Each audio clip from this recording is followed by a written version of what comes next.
De igual forma, muchas gracias a la Academia Mexicana de Cirugía, al doctor Alejandro Reyes Fuentes por invitarnos y prestarnos la casa para venirles a contar lo que hacemos.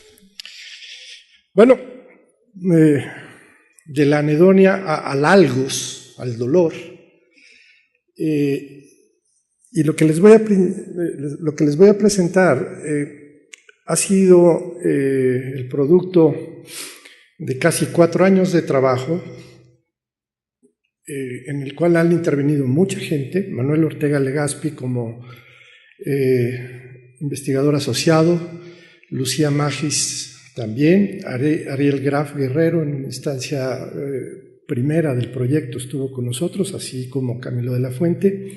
Y quiero hacer una especial mención para Rodrigo Martín, Sergio Solís Nájera y el doctor Alfredo Rodríguez, que son nuestra contraparte en la Universidad Metropolitana. Son físicos ellos, y ellos son los que tenían el aparato con el cual se realizó estos experimentos y con los que nos ayudaron a contestar las preguntas que teníamos.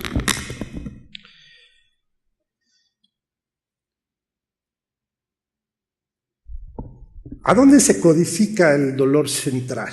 ¿Cuáles son? ¿Hay algún sitio donde en el cerebro, un locus, a donde estén codificados, se esté codificando el daño?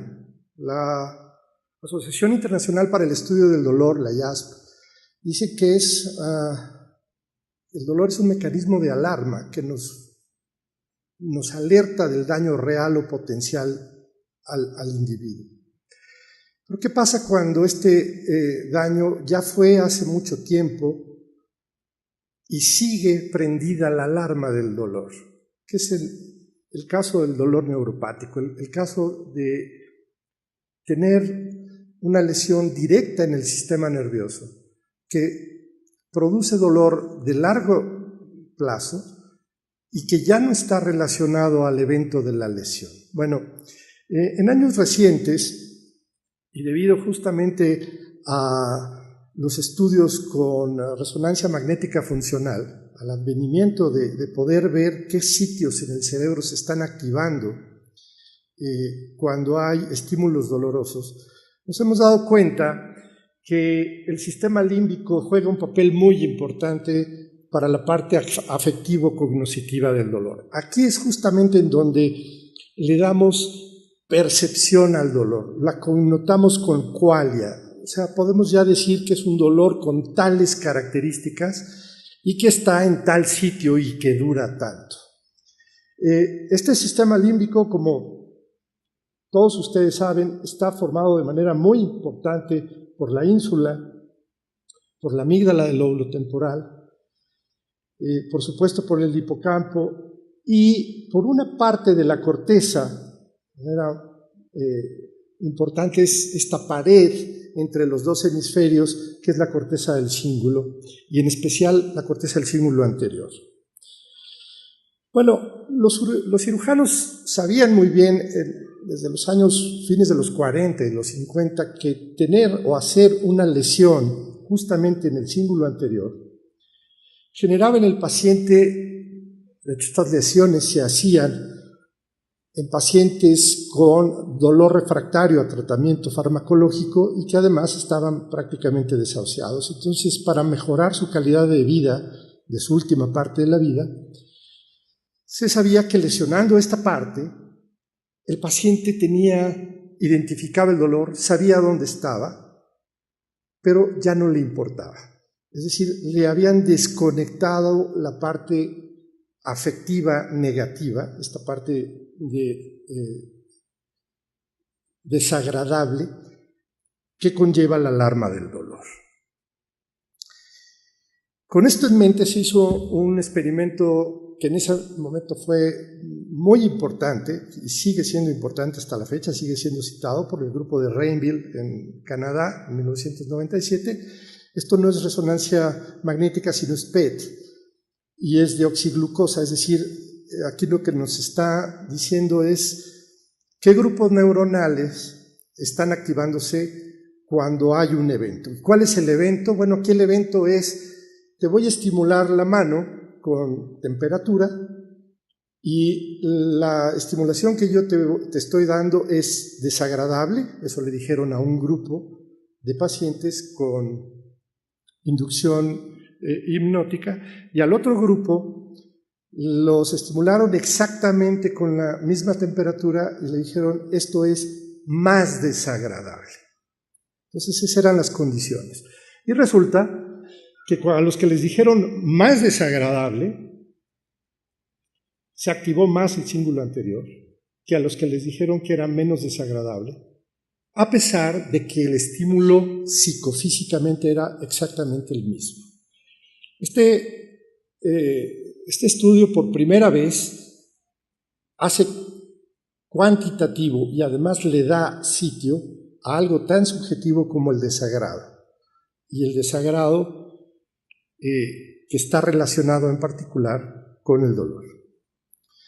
O sea, a raíz de eso se hicieron una pléyade de estudios a donde minuciosamente se acotaron estos sitios a donde de alguna manera se activaba el sistema nervioso con diversos tipos de dolor. Lo que les presento aquí es un metaanálisis publicado por el grupo de García Larrea en Lyon, Francia, encabezado por el doctor Peirón, a donde se ponen estos puntitos y nos indican los sitios que se activan cuando o que se han encontrado en la activación de dolor en el hombre.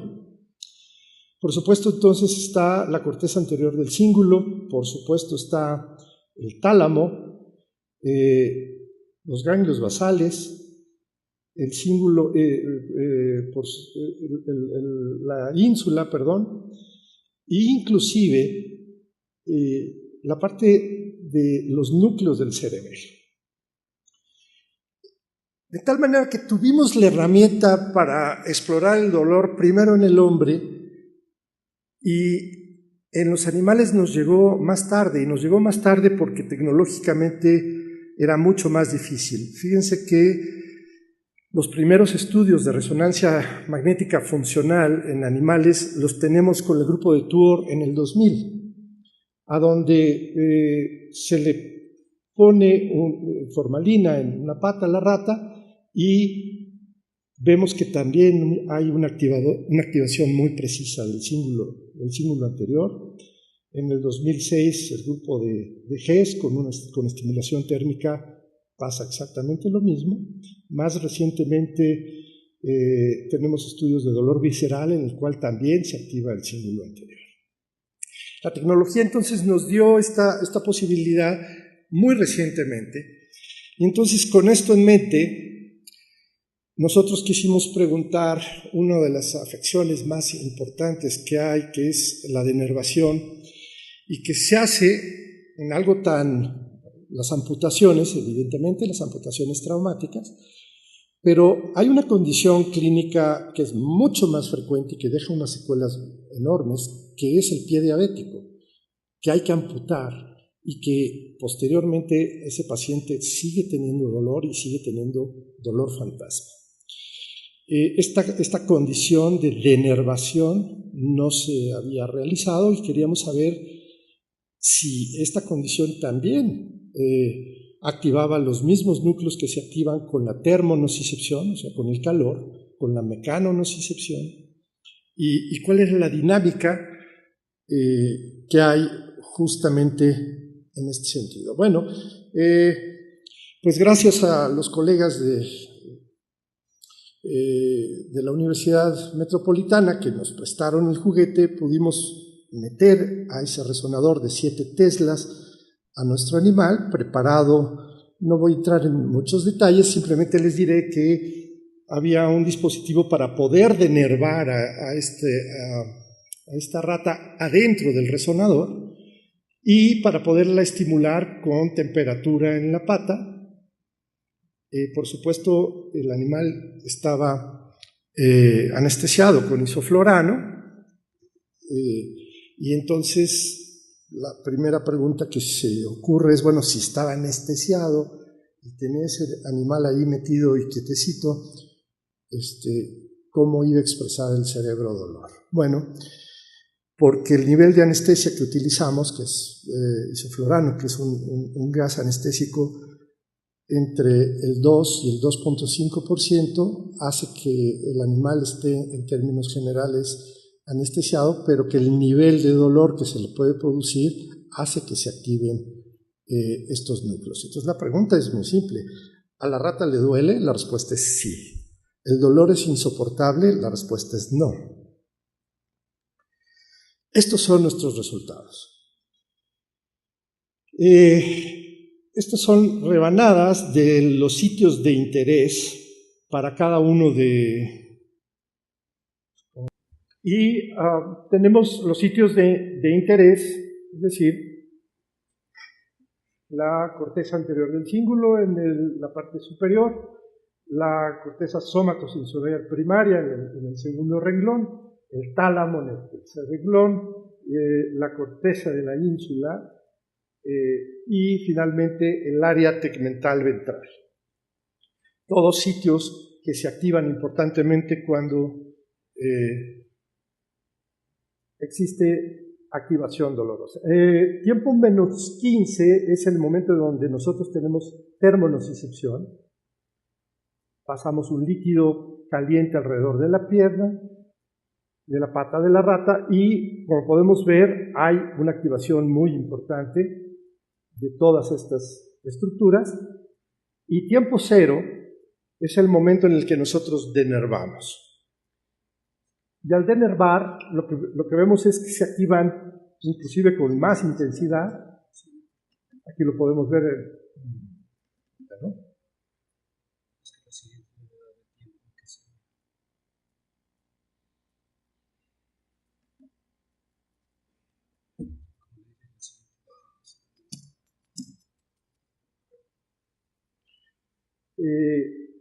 Aquí está graficado justamente el volt. Y por primera vez pudimos ver que el estímulo doloroso, que fue la denervación, hace que se quede permanentemente activada. ¿Perdón?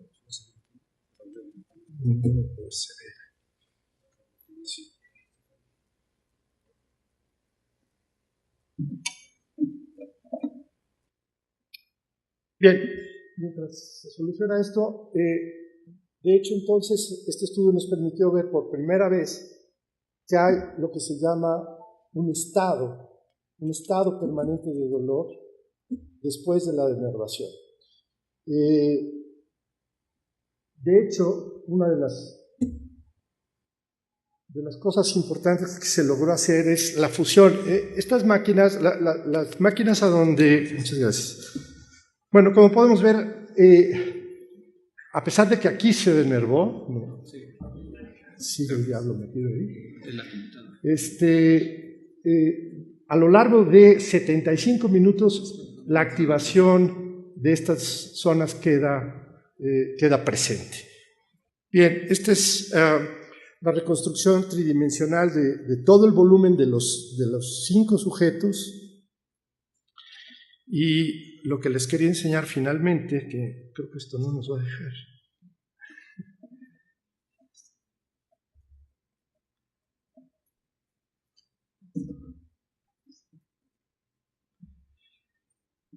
Es la reconstrucción tridimensional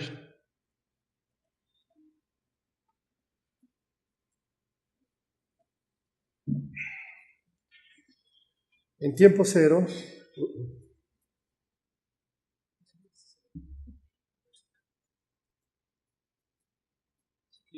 A donde también vamos, gracias a esta reconstrucción tridimensional, pudimos ver que es contralateral que el estímulo que percibimos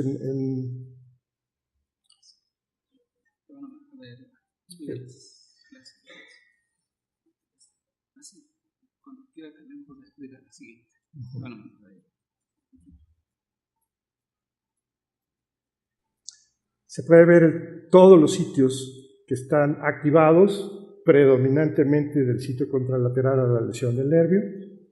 Esto es la termonocicepción. Hago énfasis en que, por ejemplo, es la primera vez que se detecta el área tegmental ventral en animales como fuente de dolor. La que sigue. Esta es la denervación. Y cuando se denerva, bueno, así cada vez, bueno, las conclusiones, que es esto es a los 75 minutos. O sea, dura al menos, hasta donde nosotros lo llevamos, 75 minutos de activación. Y es pues la génesis de este dolor neuropático por deaferentación. La conclusión del trabajo. ¿Y la otra? Sí, la próxima. La siguiente, por favor. Es que la deaferentación activa la misma neuromatriz que se activa con el dolor en general, térmico, mecánico o químico, que la actividad BOL se extiende de forma temporal más allá del estímulo que la produce, que por primera vez se obtiene evidencia de actividad de estado en animales, y proponemos que esta actividad sostenida es exactamente el disparador del dolor neuropático. Muchas gracias.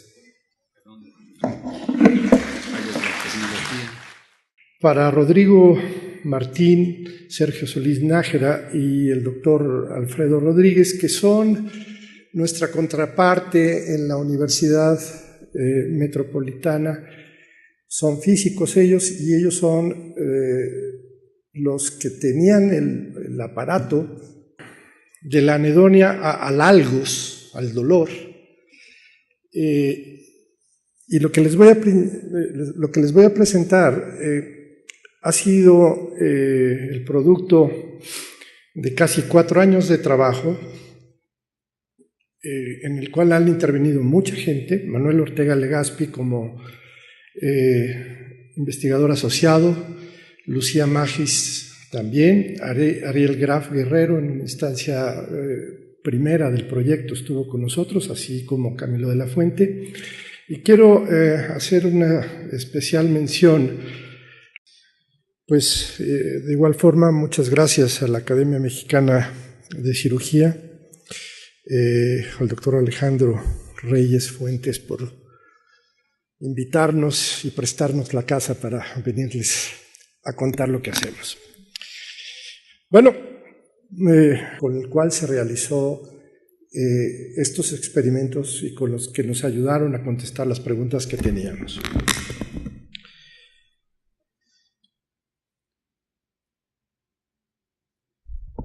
¿A dónde se codifica el dolor central? ¿Cuáles son? ¿Hay algún sitio